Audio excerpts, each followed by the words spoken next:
introduction to Dante. And we can deliver this in person, like we are today. So please, the purpose of that is to have an interaction. It's very difficult just talking to a PowerPoint slide. And we also have this backed up online. So if there's stuff that you don't understand from my presentation, we have this as videos online as well. Gives some background to what's motivation and what's behind Dante. We look at basic signal routing with our Dante controller software, and it's about setting up small systems. So what we find at the moment is typically systems will consist of somewhere between 6 and 10 devices and maybe 1 or 2 network switches. And the level 1 course is really suitable for that kind of thing. And it shows an introduction to recording and working with our software product, Dante Virtual Soundcard. Level 2, we can deliver that in person and online now. And this is for slightly larger systems. As I said, we're conservative, 12 to 20 devices, maybe a few more switches. We talk about clocking options in level 2. We also talk about unicast and multicast transmission. We also talk about slightly more in depth about latency, about how to set up a redundant Dante network, and slightly more in depth on Dante Virtual Soundcard and our Dante VIA software as well. So the important bit to get the certificate, pass the level 1 online exam. I'm very confident you'll pass that.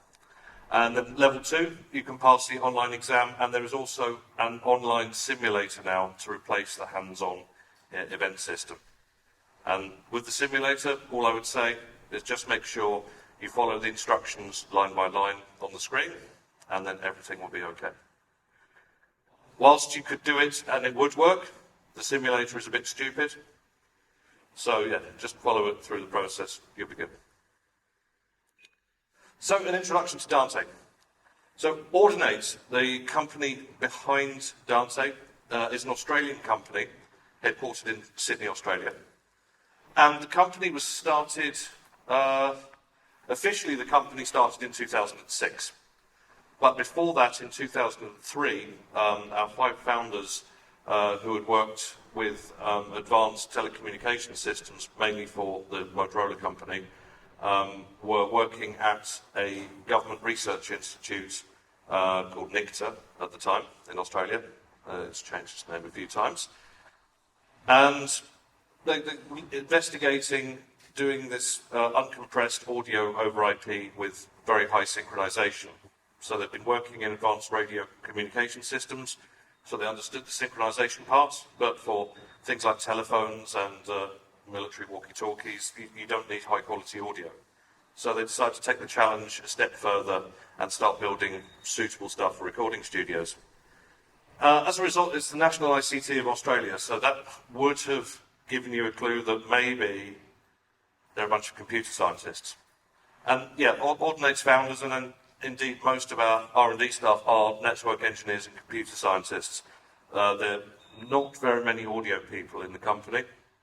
Well, I have to say, that's growing now. We're getting more and more people from the audio side. My background was in live sound. I joined the company in 2010.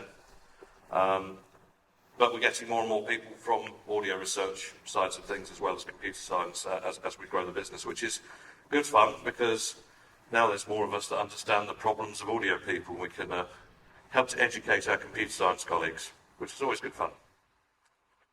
And our aim is to develop Dante as a 100% interoperable solution for all audio manufacturers, and now we're doing video as well. And that's really the fundamental point of any network. Basically, a network is only as good as the number of devices that you can plug into it. So if we can make something that can talk the same across now more than 400 different manufacturers' products, it's a good thing. It allows you something you can plug into.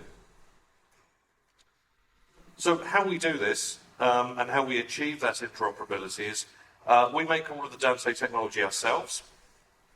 And this can consist of hardware modules. This is a common hardware module that will be hidden inside many, many products. This is called our Brooklyn 2 module.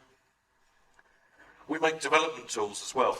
So manufacturers can take our very large software library and control the Dante network inside their own software if they wish. We also make smaller chips for smaller devices like the AVOs you see over there. We make medium-sized chips now for amplifiers, so up to 8 channels or so. And we do very, very large designs now. We can do 512 by 512 designs, which some manufacturers are using now, either as a reference design or now as an IP core, so they can just take software from us and put it into their own chips, which is really exciting stuff. And we also make software products. So we have the Dante controller, which started life as what we saw as necessary. One of the key things we're looking at is our original customers were audio equipment manufacturers. What they're good at is building fantastic audio devices. We're a bunch of network engineers who don't really have the resources or knowledge, and certainly didn't at that time, to build fantastic audio devices. So we said, look, let's do what we're good at. We'll provide you some hardware, which you can solder into your equipment, and we'll provide you software. And what we'll do is we'll provide the single Dante controller, so you don't need to write a single line of computer code to get this thing working in your product. Because software is really one of the most expensive things you can do in development, because it's never finished. We thought that this would be a very, very short-lived thing. We thought that all the manufacturers were going to write their own controllers. Some have got some really good control in their products, but the majority haven't done that because people liked this interface. So we keep dusting this off and we keep improving Dante Controller now as a product in its own right, and it's become a very, very powerful diagnostic tool. So we're going to look more in the Level 2 course about how you can do diagnostics on the network with that. We have a Dante Virtual Soundcard, which is fantastic. It turns your Windows machine or your Macintosh into an up to 64-in, 64-out audio device. We also have Dante Via, which is a very free-form computer piece of software which can connect any audio resource to any other, including internally and network audio resources as well. And now we also have the Dante Domain Manager, which is for managing and securing networks and also making much, much larger scale installations where you might need to be on a bigger IT infrastructure. So what we're going to cover with Level 1 is we're going to look at some basics of digital audio. It's always good to go back and have a refresher, of course. We'll look at some very, very basic stuff about IP networking. We'll look at what Dante is, and we'll also look at using Dante as well. So the first part, digital audio basics. How many people have worked with other digital audio systems apart from Dante? Yeah? Okay. Most people work with analog, yeah? Okay, cool. Little secret, yeah, analog is the hardest thing you can do, okay? We don't hire particularly digital hardware engineers. People with a strong analog backgrounds always make better circuit boards. It's true. So the idea of digital audio or digital encoding is fairly straightforward. We have a sinusoidal function here, an analog signal, and to turn it into digital data, we just measure it. So it's a bit like taking a very fast multimeter and measuring the voltage over and over again. So what we do is we need to do this at a consistent rate so that we can store that data and move it across the network and then play it back again at the other side with the same relative spacing. Otherwise we get nonsense. The key thing, and when I was teaching analog stuff as well, the key thing to remember is, of course, that sound is, certainly in its electrical form, is only a two-dimensional thing. So analog and digital have this in common. We have the concept of amplitude, and we also have, the time domain. And that's about it. You can define any function in analog as a combination of time and amplitude. And the same thing, that's why pulse code modulation is actually a fairly straightforward thing to understand in analog. And that's what we call this method, pulse code modulation. So our time domain, we use something called a sample rate. So this is how often we take these measurements, we call them samples, and this would typically be in many thousands of times a second, because our hearing range is between, say, 20 hertz and 20 kilohertz. Of course, I meet people who can hear better than that, but, don't we all? And the general rule governing this is something called the Nyquist-Shannon theorem, which says that we need to take these samples, these measurements, at least double the number of times per second of our maximum audio frequency. In fact, what we find with most converters is they do it much, much faster and take an average. The nice thing with doing that is you actually reduce your noise, so that's what oversampling is about. But then we just store, say, if we're doing 48,000 samples a second, 48 kilohertz, our theoretical maximum frequency that we could reproduce is 24 kilohertz. Performance of converters and low-pass filters notwithstanding. Sir, can Yeah. you come again with this? Sorry? Can you come again with this? Nyquist theorem. Sorry? Can you explain this again? The Nyquist theorem. So what it says is you need to take double the number of measurements at least. So if I want to reproduce, say, let's use round numbers, yeah? If I want to reproduce 20 kilohertz, I need to take a sample 40,000 times a second in order to do that, because we have a positive phase and a negative phase, so we need to equalize that. Now, the reason why it says at least is there's nothing to stop me taking two measurements here and two measurements here, because that's a really good idea, because then I can take the average of those two things, and then I get a smoother curve when I reintegrate it at the other end. Yeah? So by that logic, I mean, the human hearing range being up at 20 kilohertz, Yeah. notwithstanding those who claim to be able to hear higher, 40 kilohertz or so would be pretty much as you need to get, I mean, pretty much minimum that you would need to get enough samples. Sure, that's correct. The reason why we move it slightly up to 48 kilohertz is that when you come off a converter, you can get harmonic artifacts, and they can come off the end. So what you typically do on a design is you put a low-pass filter on. So you have to get that low-pass filter off the end, because obviously, as I'm sure you're well aware, even a simple Butterworth filter is going to have a phase effect on the shoulder of it. So you want to put that phase effect off the end of your hearing spectrum. Now, finding a transducer that can, in a linear function, go from 20 hertz to 20 kilohertz, well, that's what our friends at D&B are very good at creating by doing some very clever processing. It's very, very, very difficult in actual practice to make a linear transducer as well. So yeah, there's all these things where we go back into analog. The world of analog physics doesn't change because we're doing it digitally. So we take, that's what I was saying. This low-pass filter, if we had digital hearing, we wouldn't need it. But we have to do analog functions to deal with our analog hearing and analog electronics. So a good understanding of the boundaries between these things is absolutely essential for doing good sound. So let's talk about how we represent amplitude. And this is what we call bit depth, certainly in the PCM model. Okay, this is the easier method to understand. There are other methods of encoding available, and they have their merits and their drawbacks, and there's all kinds of exciting AESP papers to read on that. So the idea is, in binary, we can represent two different values on one bit, a low value or a high value. Now, conventionally, we use the symbol 0 and 1 to represent those.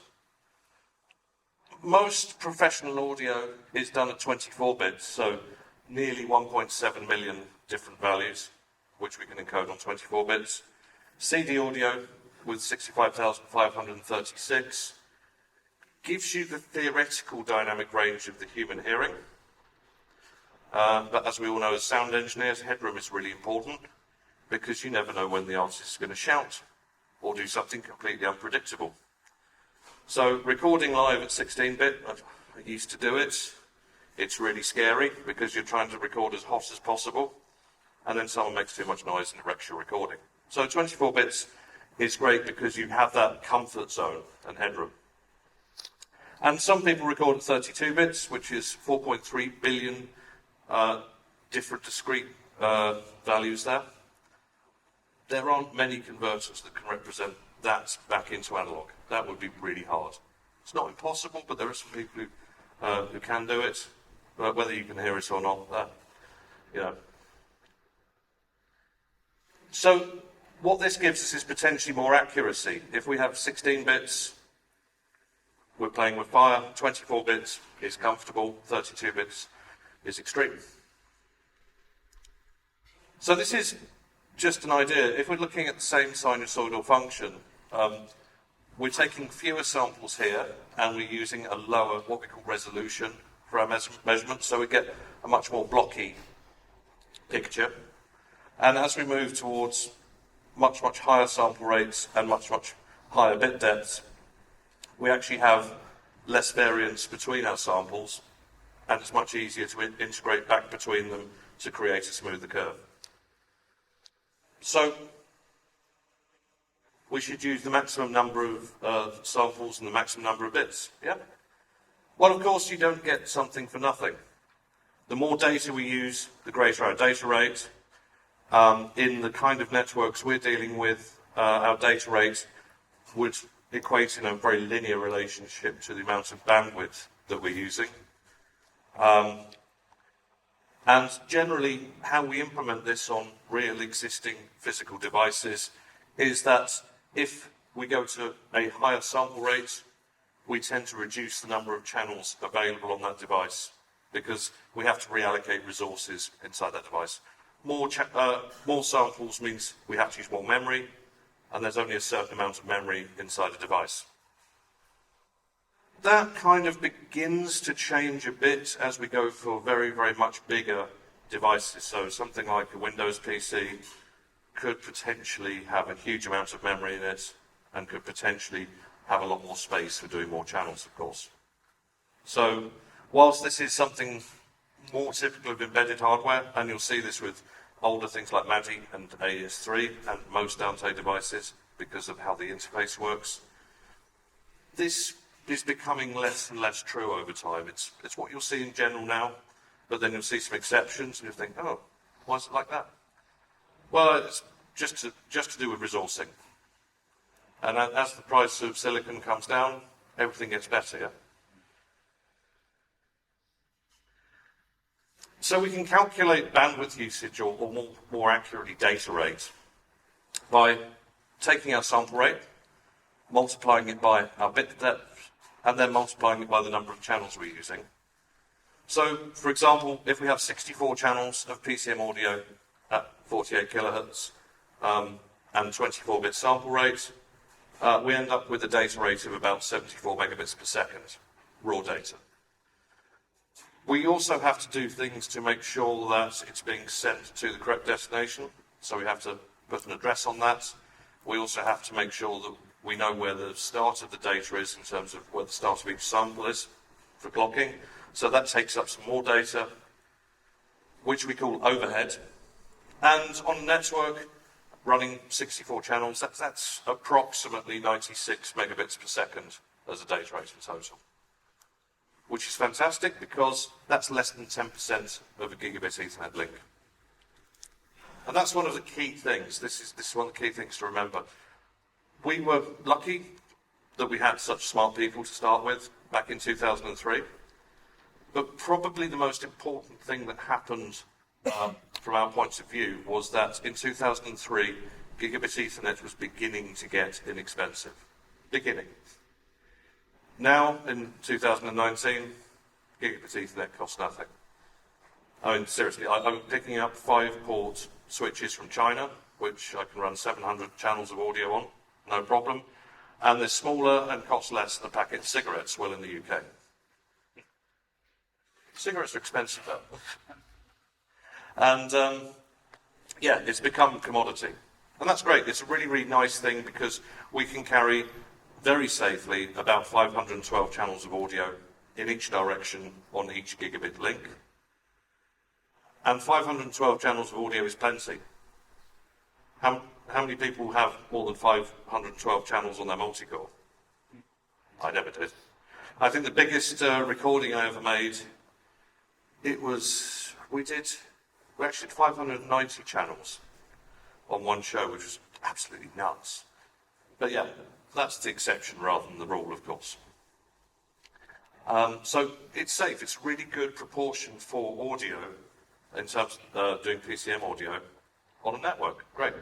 Video, slightly different story. Video is 12 gigabits per second when you're doing double frame rate 4K uncompressed. And at the moment, 40 gigabit per second network connections are not as cheap as packet cigarettes. Probably cost about the same as a small house. But one day they'll be cheap, I'm sure. So video has yet to have that moment of complete, what would say, commoditization. I'm sure it will come, unless the video guys keep upping the spec, which they have a slight habit of doing. So It's yeah. not a fair comparison because it's uncompressed versus compressed. Sorry? It's uncompressed video on one end and it's compressed audio at one end. I mean, it's compressed because it's sampling, isn't it? Yeah, video is still sampled, digital video. So this is uncompressed audio versus uncompressed digital video. Video is huge. Now, of course, we're doing stuff with compressed video and lossless codecs, which are really clever things. And you can do that with video much, much more effectively than you can with audio. So comparing uncompressed video, uncompressed audio in the same method, which is what this is, yeah, video is huge. But yeah, you can reduce video, and that's what we're doing with our Dante AV product. So yeah, that's a fair point. We have this idea of word clock. We have to make sure that we take these samples at regular intervals. We need to know, obviously a sample is 24 bits long.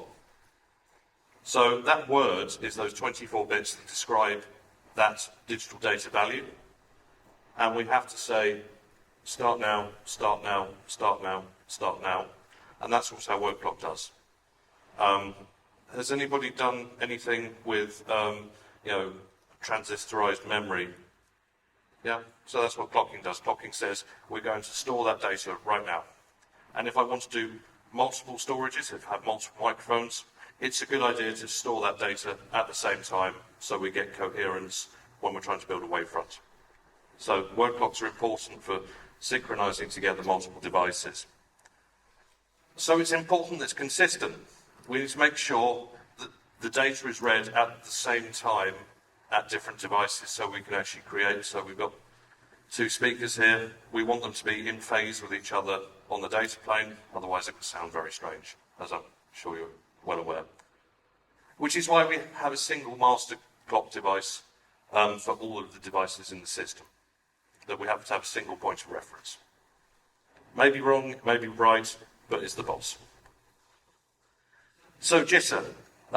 Jitter is something that exists in all digital systems, and it's caused by inconsistencies in that word clock. So jitter is the measurement of the impreciseness of the timing of those clock signals. And typically it's in nanoseconds or picoseconds. And if anybody has heard the phrase lies, damn lies in statistics, jitter is a much abused term. So some people say, I have sub-picosecond jitter. Well, what does that mean? It means that if I'm running a square wave, the standard deviation of one rising edge from another is going to be within that time window. If I just compare one with the other, I could get a high number, I could get a low number. I can measure that I can choose that measurement to suit my criteria. If I take an average of 10,000 of those, my number's going to move a bit. Is that useful? Well, it's indicative.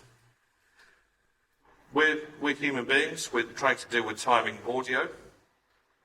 So this is a very extreme representation. You would never hear something this distorted, it would not pass through most modern converters. But for illustration purposes, we can see that the timing is very indeterminate between these rising edges of the samples, which means our nice sine wave comes out all wibbly. And that's an extreme version of jitter. Jitter, because it has a time domain, therefore has a frequency content. Yeah? So the most important thing with profiling jitter is to look, anyone who's done RF will be aware of this, is to look at what spectrum you're interested in our case, 20 hertz to 20 kilohertz, and try and filter your jitter to make sure it's as quiet as possible in the part of the spectrum you're interested in. So we can have very, very bad jitter in the megahertz region, but very, very low jitter in that critical audio band. And so the most important thing when you're considering jitter, don't just take the absolute number, it's fairly meaningless. Just get the jitter spectrum plot of the clock. And you know what? Very few people give that to you. And you can cheat with those as well. Does anyone remember those nice microphones that used to get out of the nice wooden box and you'd get this hand-printed frequency curve? Yeah? Someone told me once upon a time that, you know, if you want a nice flat curve, just feed the paper through the printer quicker. I won't tell you which microphone company he worked for, but yeah. You can cheat any kind of measurement, and that's what data sheets are all about. So yeah, the best thing to make a decision about these things are these things, and this thing. And of course, jitter exists in all digital audio systems. It's an artifact of uncertainty. It's part of thermodynamics. And we all know the universe is moving towards a state of entropy as fast as it possibly can, and humans try and constrain that. But yeah, this is where jitter comes from. It's about uncertainty. And it exists in all legacy systems as well, so AES3, MADI, ADAT, SPDIF. Of course we have it in network audio as well. The difference with what we're doing is because we don't move clock around the network, we move time around, our devices reinterpret time, and they can generate a media clock locally. So we have a lot more static variables inside our system. We know what the path lengths are on the circuit board because we're only going about that far with the clock rather than many hundreds of meters. So we're able to model a lot of stuff to mask and disguise the jitter. So it's much cheaper for us to solve this problem across the network than it would have been in legacy systems where you might have to get a master clock and you might have to go out and re-terminate all of your BNC connections, and you might want to run cables this short, and all of the other crazy things that I'm sure we've all done dealing with these things. And the other thing we get with digital audio systems is latency. Delays inside systems are commonplace. We always had to deal with group delay in analog systems, especially designing circuits. It's absolutely critical to keep things at least phase coherent. Phase linear is another step on from that, of course. But we'd have to estimate the group delay of our individual components. We have group delay in a digital system as well, but we also have this thing called latency. And the best way to describe latency is, does everybody remember at school doing that experiment where you're boiling water? And you're boiling water against time and you watch the temperature go up from about 20 degrees up to about 80 degrees. It's reasonably linear. And then at about 82, 85 degrees, it plateaus out and suddenly the water temperature isn't rising anymore. And we call that the latent heat of phase change. So that's when we're going from a liquid state to a gaseous state. So it starts to absorb lots and lots of energy to make that phase change. Well, that's why we call this digital thing latency, really, because we're going from an analog state to a digital state, and it takes time to convert that, so we are kind of going through a phase change. That's why we use that term. It's kind of, from the outside, it feels like energy being expended for no sensible linear gain. And that's why it's different to group delay. Group delay is a fairly easy linear thing to model, and it's easily understood, this latency thing, where we're changing phase from analog to digital, and then maybe back from digital to analog. That's where we get latency from. And that happens in all conversion systems. It's mainly a problem when we hear delayed sound, and we're talking about macro group delays again, of course. versus undelayed sounds. So we can hear that's a phase change at low latencies, and at higher latencies we begin to hear this as actually an acoustic echo. So anybody who's ever been on a video conference with somebody on the same conference in the same room will be used to extremely high latencies, because it can be really off-putting. Generally, most people's workaround is to sit around one person's computer or go in the conference room, and then we get rid of that problem. And that's just the same thing as being in a non-acoustically coupled environment. We can deal with quite huge delays as long as we can't hear the underlaid signal next to it. So a telephone call typically could be up to half a second, and you can pretty much have a good conversation as long as you're not in the same room. Then it's really weird. And the other side of it is deterministic latency. Humans can get used to a constant delay quite quickly. But if that delay keeps moving around, it's really, really weird. It's really off-putting. We're not able to work as fast as that. And that's something that happens in older systems like VoIP that don't have deterministic latency. Again, if you're sitting on a telephone call and you're calling someone across the office, that latency can move around, and if you can hear it acoustically at all, that difference and that constant change is very, very off-putting. So that's why it's really important to have synchronized audio systems with very, very low latency. So, in summary, digital audio works by playing out or recording samples. Our bit depth describes our amplitude dimension, and our sample rate determines what our maximum re-representable analog frequency is, and a time dimension. And we need to have word clock consistent and correctly synced across all of our digital devices. And of course, digital audio produces data, they're just numbers, which means we can grab hold of them and throw them across the network, pull them out of the network, and then put them back into an analog playback system. And time is the key thing that Dante provides. We're able to synchronize these things very, very, very tightly. You know, earlier when you had that 3 graphs with different boxes in it, would it be fair to understand this and say that the bit depth is the size of each of those boxes? So the more the bit depth, the more boxes make the amplitude.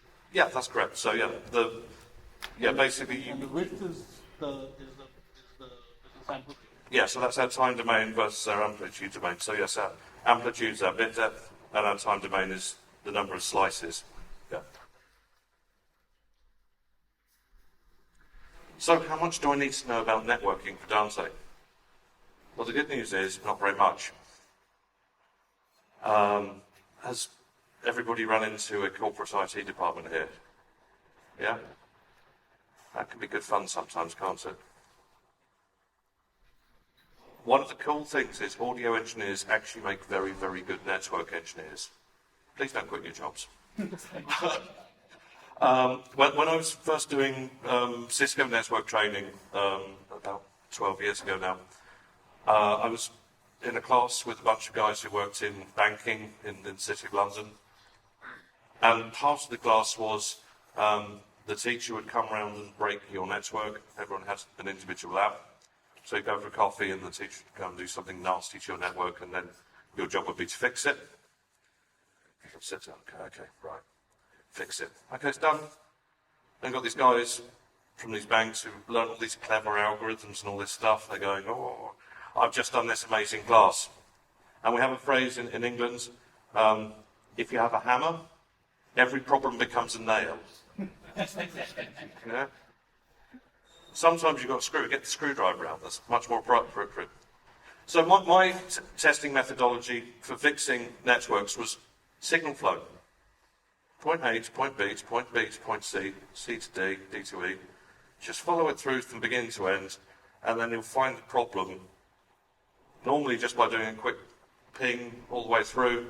Then where it's broken, go and have a look at that bit and fix that bit, then move on. Just like we do with an analog cable. So did 4 or 5 of these, and the teacher's getting bored. It's beginning to take him longer to break my lab than it is for me to fix it. So I'm going, how are you doing this so fast? And it's like, well, yeah, just this pathway. Oh, there isn't a problem I can give you can't fix. Yeah, and we all get this. We've been doing this with microphones and mixing consoles the whole time. Yeah, so fixing networks is actually fairly straightforward. It's just a big multi-core, and we're used to those as well. So there's all kinds of parallels in network engineering to audio engineering. So it's really similar stuff. Have a look at the level 3 stuff online. There's a load of comparisons I've done there where we talk about how this is just a big multi-core. So back to small basic networks. There's 3 principal components of a modern digital network.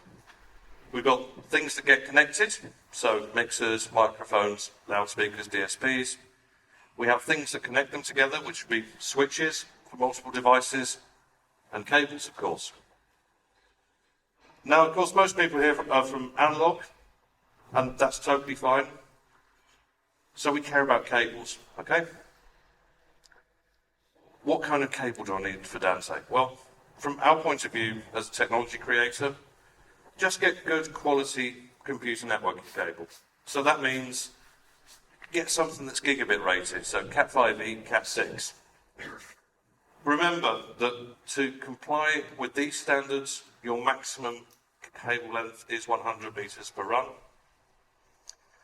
And the other thing that people miss, unfortunately, sometimes is just because it says that on the cable doesn't mean it qualifies under the standard. Because the standard also says that you have to test it in situ with a cable certification tool. The continuity tester won't cut it. You have to do a load of reflectometry and things like that. So if you're going into a building, a wiring contractor should certify each cable in situ for you. And if things aren't working, get the cable certificates off them. One of the best pieces of equipment I ever bought when I first started deploying this, well, the 2 best. I got a proper Cat5 certification tool, and I got a fiber testing tool because we used a lot of fiber.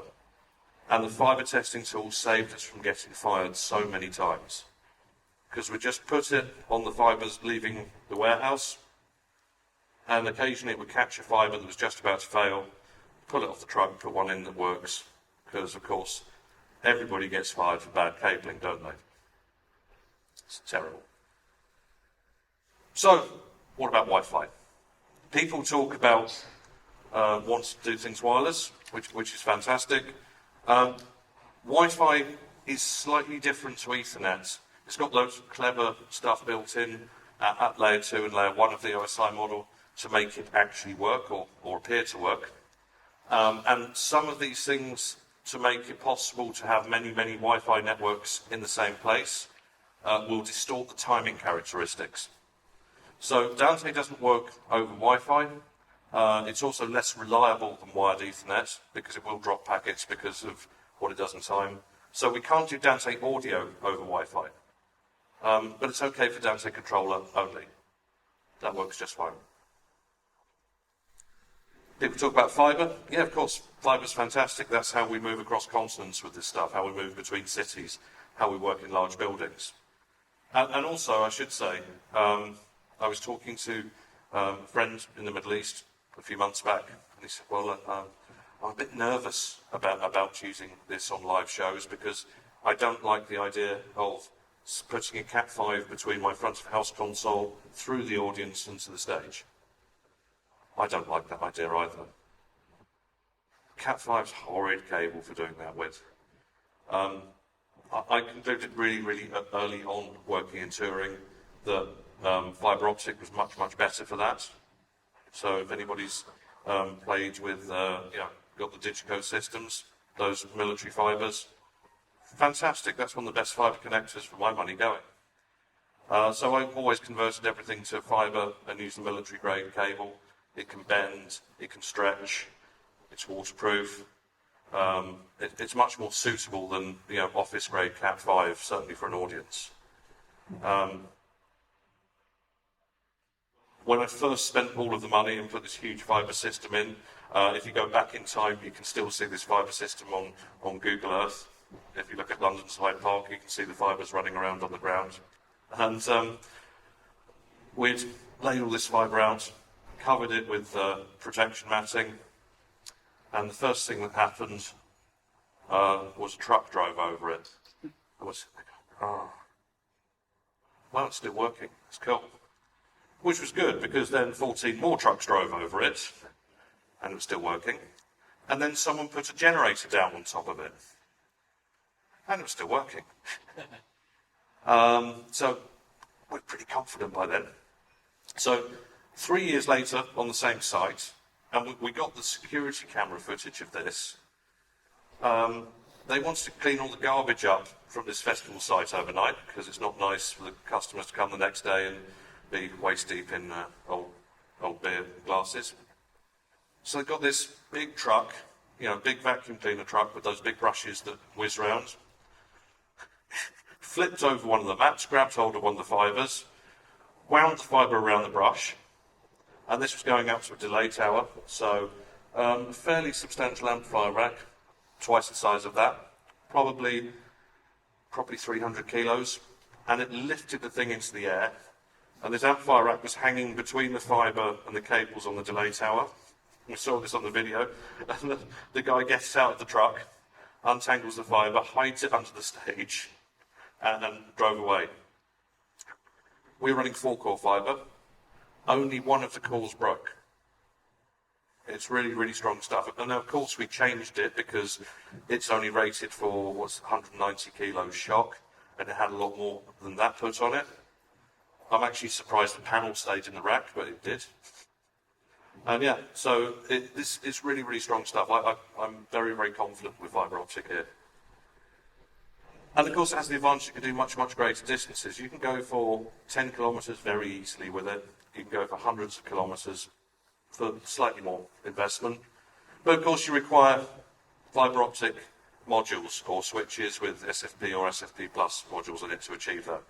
And that's becoming more and more commonplace now. You can get domestic switches, even from Netgear now, that have fibre modules on them. And switches connect devices on a common network.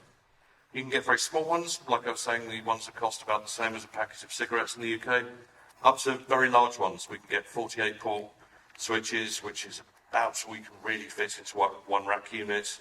Or you can get these big mainframe modular switches.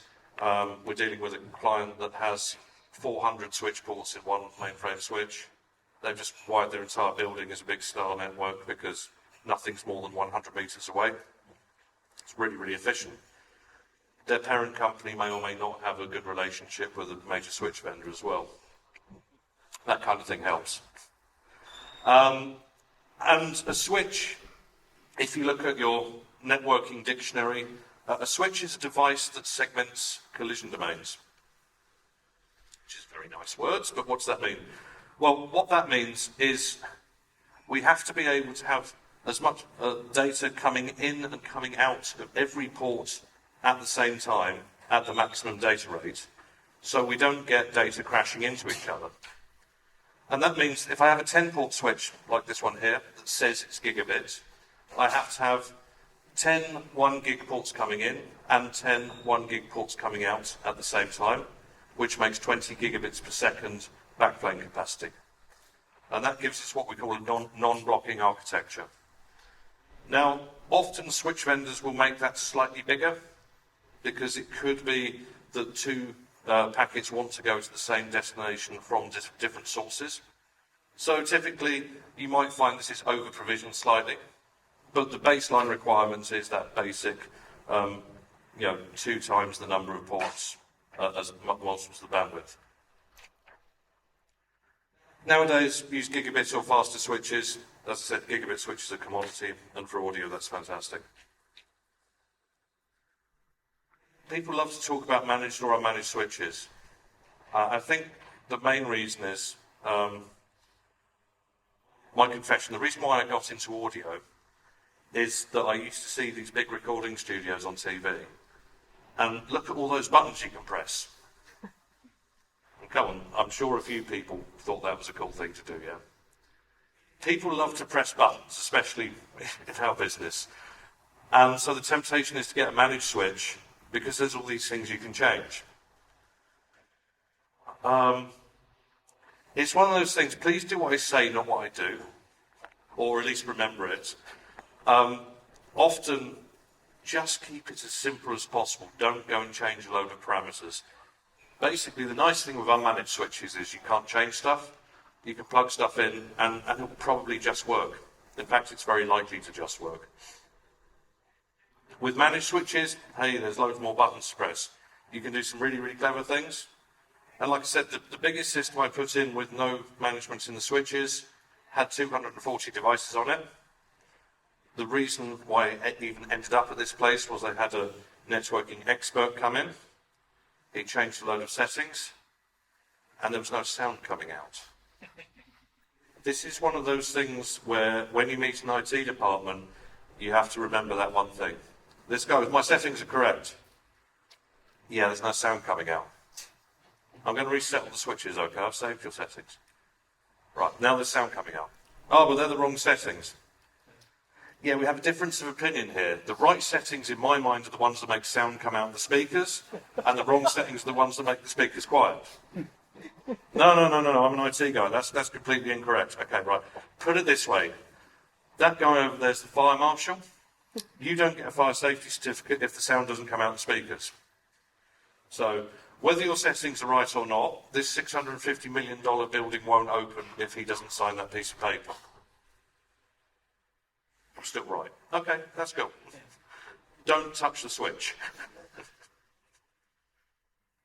Of course, Dante has been designed so we can work with either type of managed or unmanaged switch. We have to take the world as we find it. It would be lovely to tell people they have to go and change out their entire infrastructure, but they tend to get quite annoyed with you for that.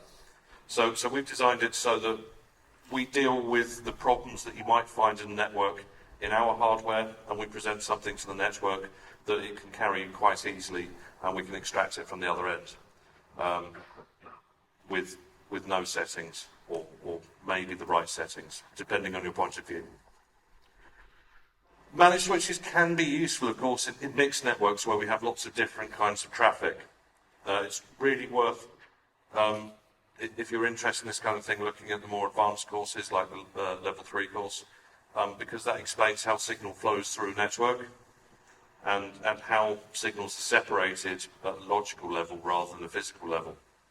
So oftentimes, a mixed traffic network is difficult to define because, for example, the Avid console with the Dante card in it, yeah? There's no YouTube going into that. The Avid console's not interested in YouTube or Facebook. And the nice thing is, the public internet is all unicast. So that means it travels point to point. So if I start watching a YouTube video, it's never going to get to that network interface. Now, you can get pinch points in networks, which is what managed switches are really good at dealing with, of course. But oftentimes, you've got simple, straightforward lines on your multi-core just going in and out of the switch, and they never go anywhere near other traffic. So part of that's good design. I often think of network design a bit like building a mains system. So in an ideal mains system, you have a high current thing at the source, and you break down into lower current cable capacities as you go out in a tree shape. And you try not to have the lighting power even on the same generator as the sound power, yeah? Sometimes you do, oh well. It's not optimal. So we can actually create different trees for different functions in a network, and it's just like building a mains power system as well. In fact, the parallels are really quite fantastic. Unmanaged switches are good in dedicated small audio networks.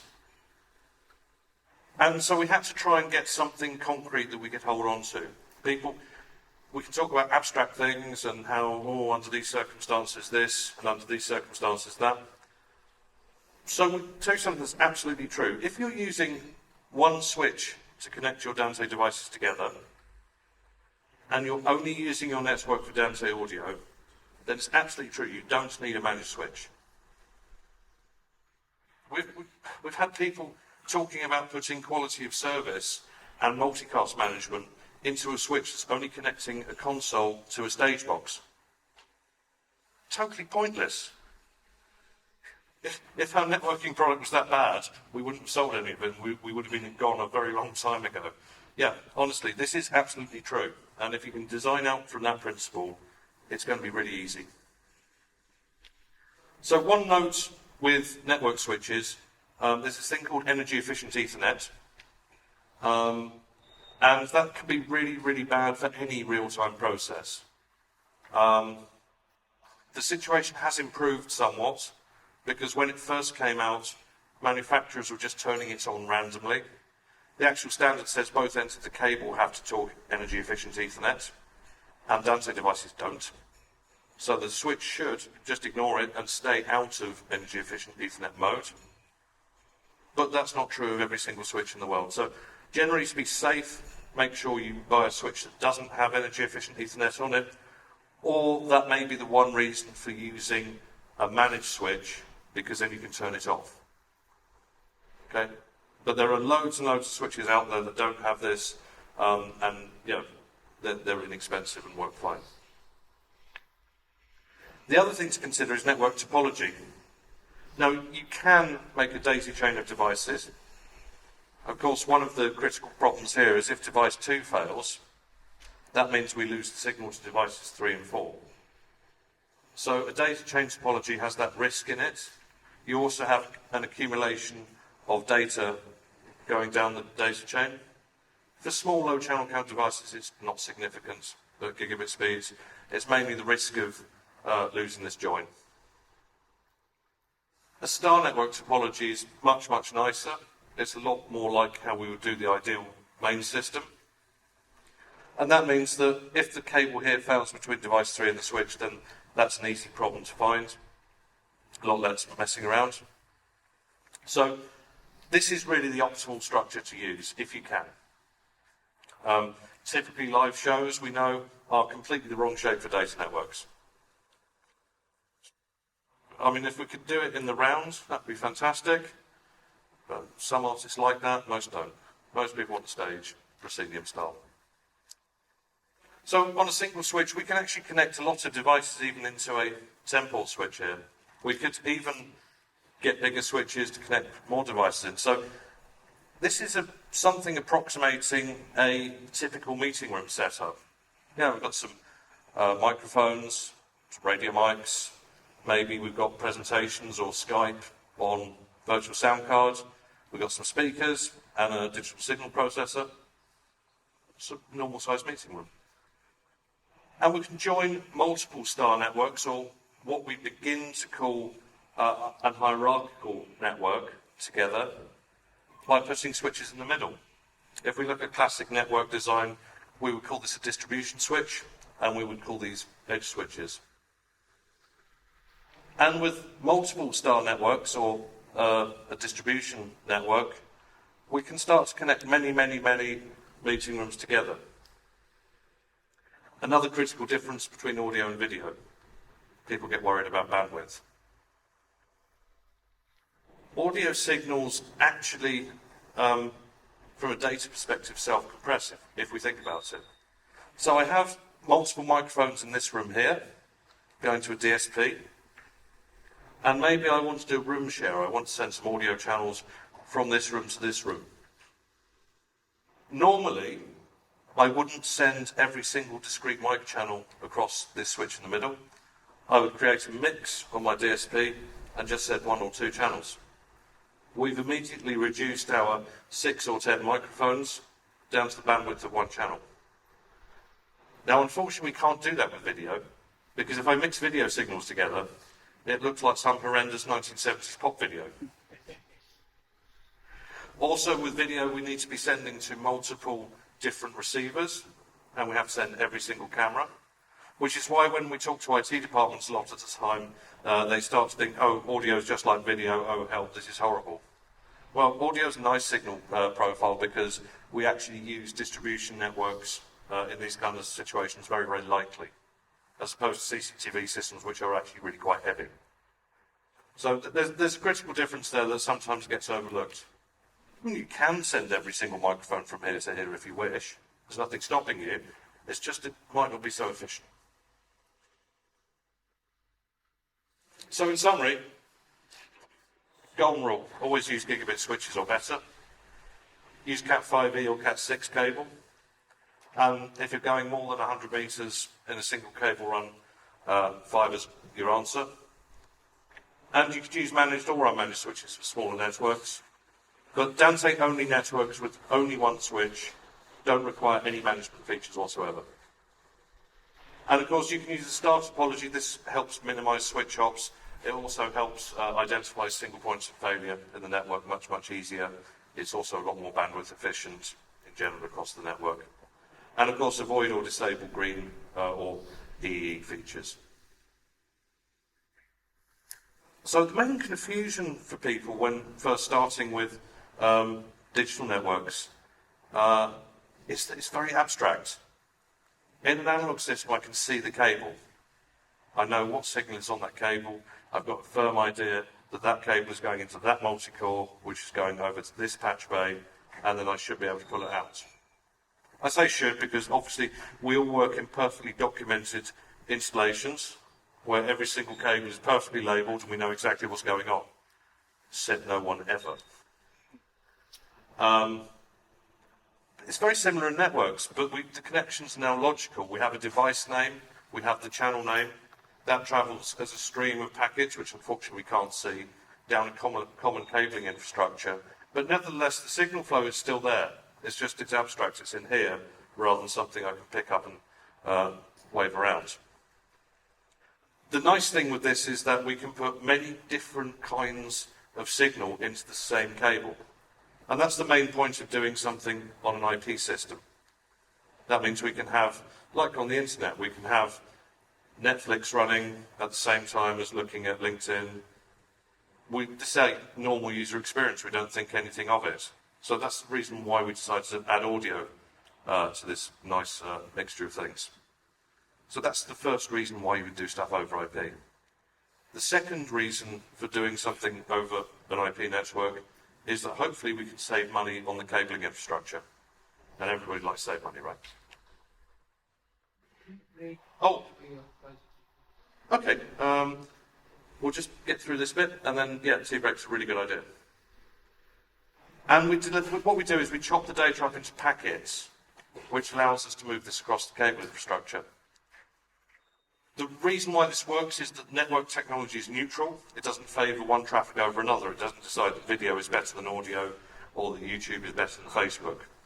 Now, there are things you can do in your management criteria to make those decisions as an administrator, but on the face of it, when you get the network out of the box, it's just a packet. Quite straightforward. And we analyse networks using the concept of layers. So each layer in the layered model presents data to the next layer up.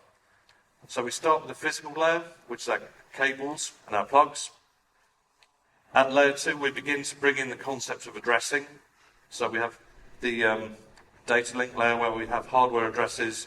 In Ethernet, we call them MAC addresses.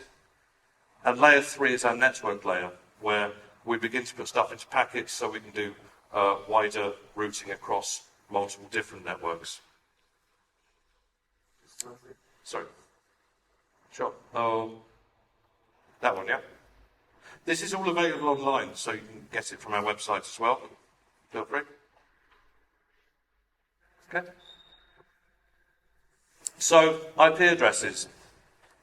We can associate an IP address with a device or with a service or with a virtual machine. On a local area network, we have this idea of broadcast domains. And a broadcast domain is a local area network, and we use IP subnets to define these broadcast domains at a network layer. What that basically means is if I want a device to communicate with all of its neighbours, I have to be inside the same IP subnet. And that's what we use these magic numbers for. In a local area network, all of the addresses will be in the same range. And my personal preference is to use dynamic addressing. When you start to use really big networks, you realise that human beings are very bad at memorising numbers, and even worse at typing them into the computer correctly. And these things, all use dynamic addressing. The mobile phone network is just too big to do it in a manual way. Can you imagine it'd be a disaster? Yeah, so they do get their addresses automatically off computer. So just a question. Yeah. Typically, when you've got devices connected upon one switch, Mm-hmm. you've got the to and the from device on the one switch. Yeah. It will move data over the MAC address. It doesn't even really need the IP address. It will send data if it's physically on the same switch, like what CobraNet used to do, for instance. We just use the MAC address of the device. No. No. Well, so the reason, there's two reasons. We can talk about address-to-address linking. So, yes, CobraNet used to use just MAC address to MAC address, you're perfectly correct, because it was just identifying a device as a device. We don't do that. We identify all the way back to the individual channel. So in order to have discrete channels, we use ports on UDP. So because UDP is arguably at layer 4, it's a bit misty up there, we have the UDP, we have to pass that to an IP address, otherwise it makes no sense, and then therefore we then have to pass that down to a MAC address. We can't just leap from MAC address to discrete audio channel. So that's why we have the IP address in the middle. We don't want to break the network stack. It also allows us to go from a local area network to a wide area network as well. So an IP address is an inherently important component inside, certainly a Dante network. There are other technologies that do use MAC address to MAC address, and they basically send all of the data across on a non-discrete channel basis, and they make the receiver work out what it was they wanted. That's less efficient from a network bandwidth point of view. So that's the critical difference. But yeah, that's a good point. Last slide, then it's T, I promise. What's a LAN? A local area network is a small number of devices, so less than 200 devices.